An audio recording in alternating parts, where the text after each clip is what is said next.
మన రక్షకుడు ప్రభువునైన యేసుక్రీస్తు నామంలో ప్రేమైన సహోదరులు సహోదరులందరికీ కూడా హృదయపూర్వకమైన వందనాలు చెల్లిస్తూ మరోసారి ఒక భాగం ద్వారా అనగా దైవజనుడైన భక్సింగ్ గారు రాసిన దైవమర్మములలో నుండి ఆ యొక్క దిన భాగంలో నుండి దేవుడు నాతో మాట్లాడిన చిన్న భాగమును మీతో పంచుకోవడానికి మీ ముందుకు వస్తున్నాను. దయచేసి ఈ మాటలు మిమ్మల్ని కూడా బలపరుస్తాయని నమ్ముచు ఈ యొక్క పరిచర్యను తిరిగి మీ ముందుకు తీసుకొస్తున్నాను. ప్రార్థించి మరి మీరు కూడా విని మేలులు పొందాలని ప్రభు పేరట కోరుచున్నాను.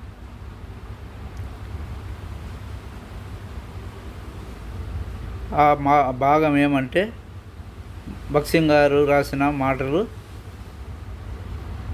ప్రభువైన యేసుక్రీస్తే నా నీతి అని అంగీకరించిన దేవుని సేవకులకు స్వాస్థ్యం ఇదే. మరి దేవుని సేవకులకు మాత్రమే కాదు, ఇంకొక భాగం కూడా రాయబడుతూ వచ్చింది.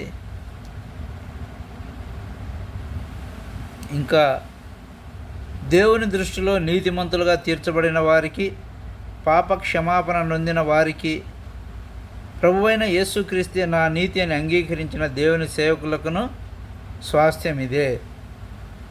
ఏంటి ఆ స్వాస్థ్యం అంటే, యెషయా గ్రంథం 54వ అధ్యాయం 17వ వచనమే ఆ యొక్క స్వాస్థ్యం. ఏం రాయబడింది అక్కడ? నీకు విరోధముగా రూపింపబడిన ఏ ఆయుధమును వర్ధిల్లదు, న్యాయ విమర్శలో నీకు దోషారోపణ చేయు ప్రతివానికి నీవు నేరస్థాపన చేసేదవు అనే మాట. ఈ మాట మరి ఎంతగానో బలపరిచే మాటగా దైవజనుని ద్వారా ప్రభువు నాతో మాట్లాడాడు. మరి మీ ముందు కూడా ఈ భాగమును తీసుకొచ్చే ఆలోచన ప్రభువు పుట్టించాడు. మీరు కూడా విని మరి ఈ యొక్క స్వాస్థ్యమును పొందుకున్న వారుగా ఆత్మీయంగా బలపడాలని ప్రభు పేరట కోరుచున్నాను.